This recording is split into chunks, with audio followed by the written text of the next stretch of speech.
کوئی بھی نظریہ ہو یا فلسفہ ہو وہ ویسے جنم نہیں لیتا، بلکہ اس کے پیچھے کچھ سماجی تبدیلیاں ہوتی ہیں۔ کوئی بھی فکر، کوئی بھی فلسفہ یا تو پہلے سے موجود کسی فلسفے کا رد ہوتا ہے یا اس کی توسیع ہوتی ہے، یا سماج میں کوئی ایسی بڑی تبدیلی آتی ہے کہ انسان ایک نئے انداز سے سوچنا شروع کرتا ہے۔ جدیدیت کیا ہے اور مابعد جدیدیت کیا ہے،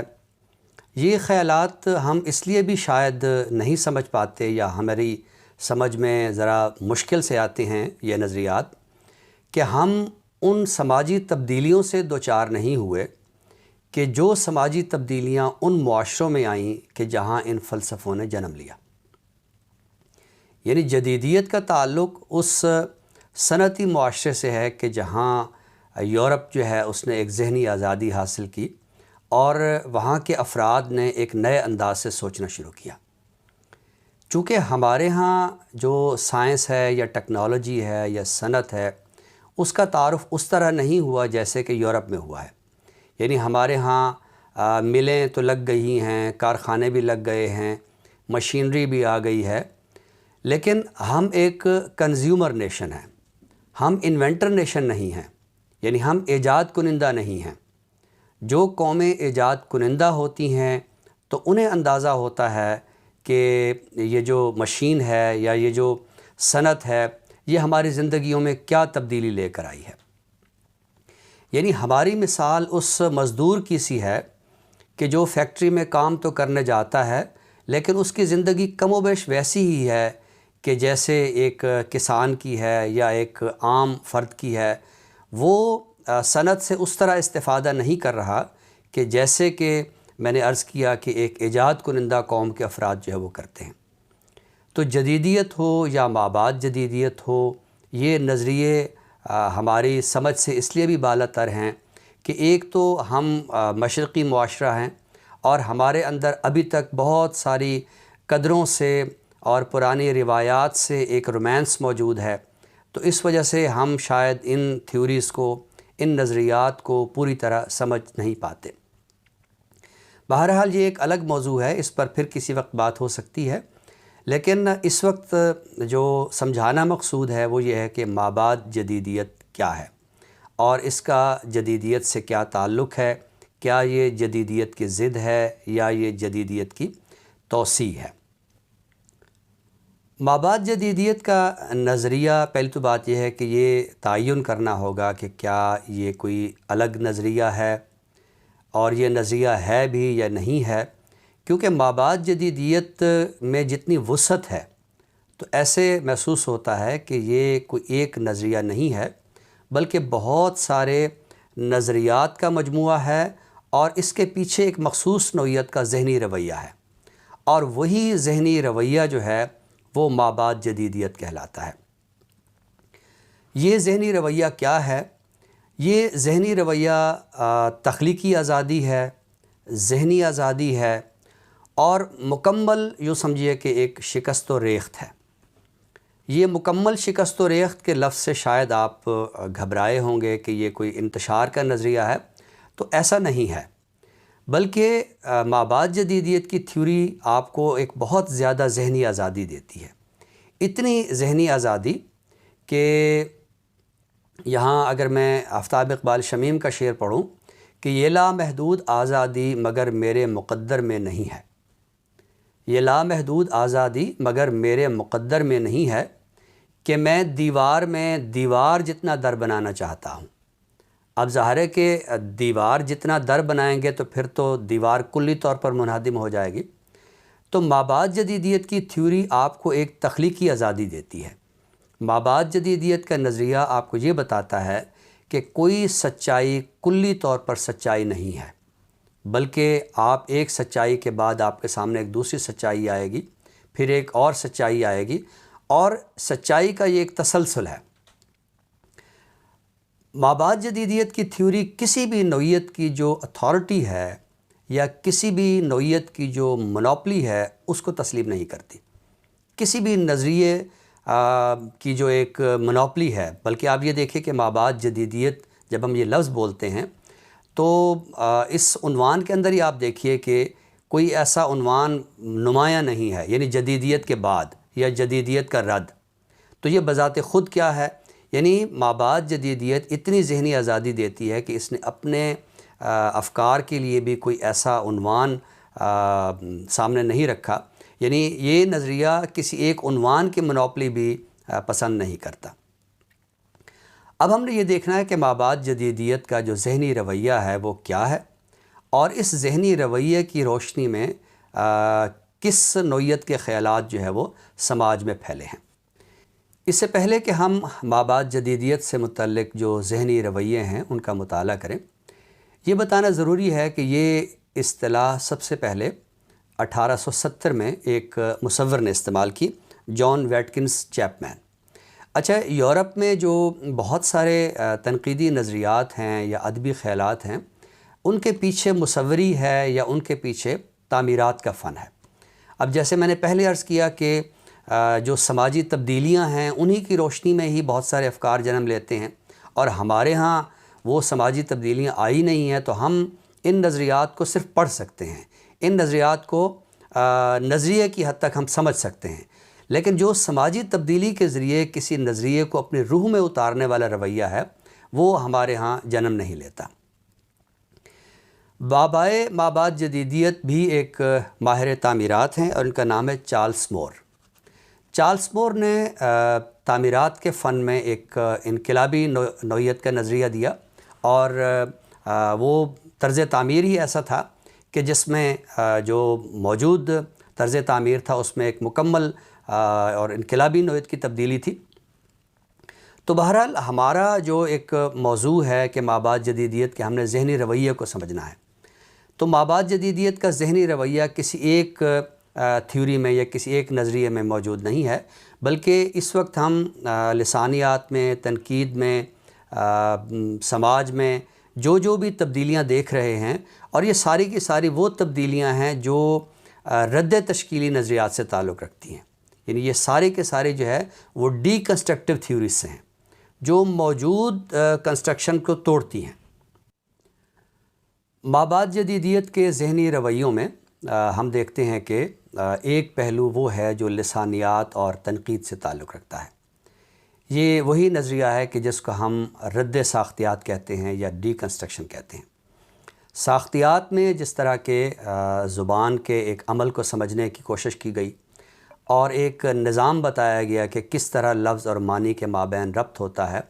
اور کس طرح ہم ایک لفظ یا ایک عبارت کے معنی و مفہوم تک پہنچ سکتے ہیں.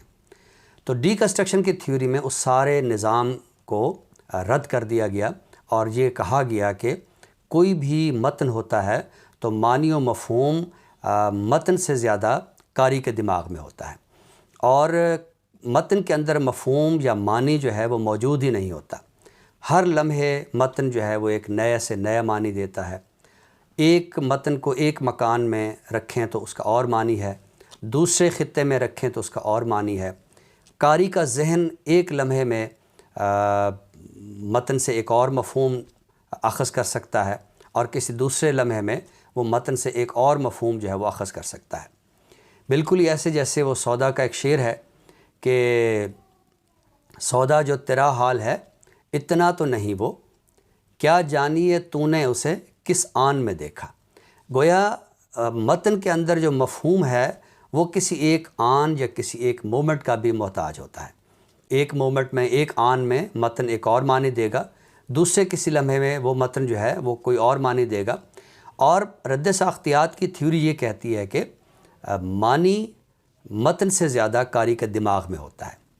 یہی سے ہم ایک اور تھیوری کی جانب جاتے ہیں، اور یہ ہے قاری اساس تنقید، جس کو ہم ریڈر بیسڈ کرٹیسزم کہتے ہیں یا ریڈر رسپانس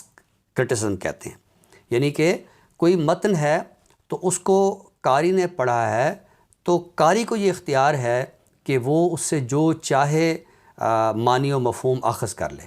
یہاں جو چاہے سے مراد یہ نہیں ہے کہ وہ متن سے کلی طور پر گریزی اختیار کرے گا. یعنی مابعد جدید تنقید جو ہے وہ قاری کو یہ ذہنی آزادی دیتی ہے کہ وہ مصنف کے معنی سے یا نقاد کے کسی بتائے ہوئے معنی سے یا شارح کے تعین کردہ کسی معنی سے گریز کر سکے۔ تو یہ قاری اساس تنقید ہے، اور وہ اس کو بہت سارے ٹولز بھی دیتی ہے کہ قاری کس طرح جو ہے وہ متن سے اپنے معنی جو ہے وہ اخذ کرے گا۔ اس میں ہم بہت سارے ٹولز کی جانب جا سکتے ہیں۔ ایک ٹول وہ ہے کہ جس کو ہم بین المتونیت کہتے ہیں، یعنی انٹر ٹیکسچولیٹی، کہ ایک متن جو ہے وہ صرف یہ نہیں ہے کہ آپ کا معنی جو ہے وہ اس متن سے آپ نکالیں گے، بلکہ اس متن کو آپ اور بہت سارے جو فنون ہیں یا سماجی رویے ہیں ان کے ساتھ آپ جوڑ کر دیکھیں گے تو متن ایک نیا سے نیا جو ہے وہ معنی قاری کے سامنے لائے گا۔ تو مابعد جدیدیت کے ذہنی رویوں میں ایک ذہنی رویہ وہ ہے کہ جس کو ہم رد ساختیات کہتے ہیں یا اسے ہم رد تشکیل کہتے ہیں۔ ایک اور بات کہ جو تنقید سے بھی تعلق رکھتی ہے اور سماج سے بھی تعلق رکھتی ہے، اور یہ ہے تانیثیت۔ یعنی معاشرے میں ہم دیکھ رہے ہیں کہ جو تانیثی رویے ہیں وہ پروان چڑھ رہے ہیں۔ اب یہاں ایک بار پھر میں عرض کروں گا کہ ہم تانیثیت کی جو تھیوری ہے یا فلسفہ ہے اسے بھی ہم صرف پڑھ سکتے ہیں اور پڑھنے کی حد تک ہم اسے سمجھ سکتے ہیں، لیکن وہ جو سماج میں ایک فیمنزم کے ذریعے تبدیلی ہے، وہ چونکہ ہمارے معاشرے میں بہت کم ہے یا اس کی رفتار بہت سست ہے یا اس کا تصادم ہے ہماری بہت ساری مشرقی اقدار سے، لہٰذا ہم تانیثیت کے جو رویے ہیں یا جو تانیثیت کی روح ہے اس کو بھی ہم پوری طرح نہیں سمجھ سکتے۔ تو بہرحال تانیثیت جو ہے اس نے ہماری تنقید پر بھی اثر ڈالا ہے، اور ہم دیکھتے ہیں کہ وہ معنی و مفاہیم جو اب تک کہ صرف ایک صنف جو ہے وہ متعین کرتی رہی ہے، تو اب اسے ایک اور زاویہ مل گیا ہے۔ اب ایک اور ڈیکنسٹرکٹیو تھیوری جو ہے وہ سامنے آئی ہے اور متون کو ایک نئے زاویے سے جو ہے وہ دیکھا جانے لگا ہے۔ تو مابعد جدیدیت کے ذہنی رویوں میں ایک ذہنی رویہ جو ہے وہ تانیثیت ہے۔ اس کے بعد ہم دیکھتے ہیں کہ ایک اور رویہ ہے کہ جس کو ہم نو تاریخیت کہتے ہیں، نیو ہسٹوریسزم کہتے ہیں۔ میں نے شروع میں یہ کہا ہے کہ مابعد جدیدیت جو نظریے ہیں وہ کسی نوعیت کی جو ایک اتھارٹی ہے یا منوپلی ہے ان کو تسلیم نہیں کرتے۔ تو تاریخ پر بھی ایک عرصے تک مخصوص طبقات کا ایک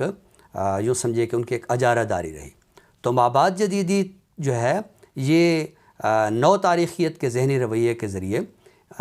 ہمیں یہ آزادی دیتی ہے کہ ہم تاریخ کو اپنے اپنے اینگل سے دیکھیں، تاریخ کو ایک نئے زاویے سے دیکھیں۔ وہ جو مخصوص طرح کے بیانیے تشکیل دے دیے گئے ہیں ان بیانیوں سے ہم باہر آئیں، ان رویوں سے ہم باہر آئیں اور ہم تاریخ کو ایک نئے زاویے سے دیکھیں۔ ان نئے زاویوں میں بہت ممکن ہے کہ وہ پرانا زاویہ بھی موجود ہو، یعنی مابعد جدیدیت چونکہ ہر طرح کے آپ کو ایک ذہنی آزادی دیتی ہے، ایک تخلیقی آزادی دیتی ہے، تو وہ آپ کو تاریخ کا فہم حاصل کرنے کے لیے بھی ایک ذہنی آزادی دیتی ہے۔ اس کے بعد ہم دیکھتے ہیں کہ نو مارکسیت ہے۔ اب مارکسزم جو ہے وہ بھی اگرچہ ایک تصادم کا نام ہے، لیکن مارکسزم کی تھیوری میں یہ ہے کہ صرف وہ جو تصادم ہے یا معرکہ ہے وہ دو طبقات تک ہے، جبکہ نو مارکسزم میں پھر ہر نوعیت کا جو تصادم وہ چاہے کسی بھی سطح پہ موجود ہے۔ جیسے میں نے ابھی پہلے فیمنزم کا ذکر کیا، فیمنزم میں بھی یہی ہے کہ جیسے مارکسزم میں ایک اونچا طبقہ ہے، ایک نچلا طبقہ ہے، ایک حاکم طبقہ، ایک محکوم طبقہ ہے، تو فیمنزم میں بھی یہی کہا گیا کہ جو مرد ہیں وہ ایک حاکم طبقے کے طور پر سامنے آتے ہیں۔ تو نو مارکسیت کا یہ ماننا ہے کہ دنیا میں جو جدلیات کا معاملہ ہے یہ کم و بیش ہر جگہ موجود ہے۔ دنیا میں جدلیاتی عمل کو دیکھا جائے تو ایک جدلیاتی پیکار وہ بھی ہے کہ جس کی وجہ دنیا میں نوآبادیاتی نظام رہے ہیں۔ نوآبادیاتی نظام میں جو حاکم اقوام تھی انہوں نے ایک خاص طرح کا بیانیہ تشکیل دیا جس کے مطابق وہ مہذب تھے، وہ تہذیب یافتہ تھے۔ اس کے نسبت جو محکوم اقوام ہیں وہ غیر مہذب تھیں، وہ ان پڑھ تھیں، وہ اجڑ تھیں۔ اب جب کہ دنیا میں نوآبادیاتی نظام نہیں رہا تو مابعد جدیدیت کے تنقیدی نظریات میں ایک اہم نقطہ مابعد نوآبادیاتی مطالعات کا بھی ہے کہ جس میں یہ ذہنی آزادی کے ساتھ دیکھا جا رہا ہے کہ جو نوآبادیاتی آقاؤں نے بیانیہ تشکیل دیا تھا اس میں کس حد تک صداقت تھی یا نہیں تھی، اور وہ جو محکوم اقوام کے بارے میں ایک خاص طرح کا ان کا بیانیہ تھا، اس میں کتنی حقیقت تھی؟ تو ظاہر ہے کہ اس میں کوئی ایسی حقیقت نہیں تھی، بلکہ حاکموں نے اپنی حاکمیت کو قائم رکھنے کے لیے جو ایک تسلط کی فضا بنائی، تو اس میں صرف سیاسی نوعیت کا تسلط نہیں تھا، اقتدار کا تسلط نہیں تھا، بلکہ ایک تہذیبی نوعیت کا تسلط بھی تھا۔ نوآبادیاتی نظام کے خاتمے کے بعد ہم نے دیکھا ہے کہ تہذیب اور اس کا جو مفہوم ہے اس کا تعین بھی ایک نئے سرے سے کیا جانے لگا۔ چنانچہ وہ جو مہذب اقوام کا بیانیہ تھا یا محکوم قوموں کو غیر مہذب اقوام کہنے کا بیانیہ تھا، اس نے وسعت بھی اختیار کی۔ چنانچہ ہم دیکھتے ہیں کہ مابعد جدیدیت نے جو مقامی ثقافتیں ہیں یا مقامی زبانیں ہیں تو ان کو بھی اہمیت دی ہے۔ ظاہر ہے کہ جو مقامی ثقافتیں ہیں یہ انہی لوگوں کی ثقافتیں تھیں کہ جو ماضی میں غیر مہذب کہلاتی تھیں۔ چنانچہ وہ زبانیں کہ جو حاکم اقوام بولتی تھیں یا نوآبادیاتی اقوام بولتی تھیں، یا بعد ازاں اگر ممالک نے آزادی بھی حاصل کی تو مخصوص طرح کی زبانیں اور ان کا جو بیانیہ ہے اس کا تسلط رہا۔ تو مابعد جدیدیت کی تنقیدی تھیوری یہ بھی بتاتی ہے کہ زبان یا ثقافت کوئی بھی ہو، اس کے اندر تہذیب کے عناصر موجود ہوتے ہیں، اور کم و بیش اتنے ہی عناصر موجود ہوتے ہیں کہ جتنے اس تہذیب کے اندر کے جو حاکم اقوام کی ہوتی ہیں۔ تو مابعد جدیدیت جو مقامی ثقافتیں ہیں یا مقامی ثقافتوں کا ادب ہے، اس کے بھی فروغ کا بیانیہ اس کے نظریے میں شامل ہے۔ مابعد جدیدیت کے فلسفے کی ذیل میں جو میں نے پہلو آپ کے آگے رکھے ہیں، یعنی لسانیات اور تنقید کے شعبے میں رد ساختیات ہے، یا اسی طرح سماجی سطح پہ جو فیمنزم ہے، تانیسی رویہ ہے، یا اسی طرح نو تاریخیت ہے یا نو مارکسیت ہے یا مابعد نوآبادیات ہے، تو مابعد جدیدیت کا فلسفہ جو ہے وہ صرف ان پہلوؤں کو نہیں سمیٹے ہوئے، بلکہ مابعد جدیدیت ہر اس ذہنی رویے کی حوصلہ افزائی کرتی ہے یا اس کے فروغ کی بات کرتی ہے کہ جو انسان کو تخلیقی آزادی دیتا ہے، جو انسان کو ذہنی آزادی دیتا ہے۔ ہر نوعیت کی جو ڈی کنسٹرکٹیو تھیوری ہے اس کی مطابقت ہے مابعد جدیدیت کے فلسفے سے۔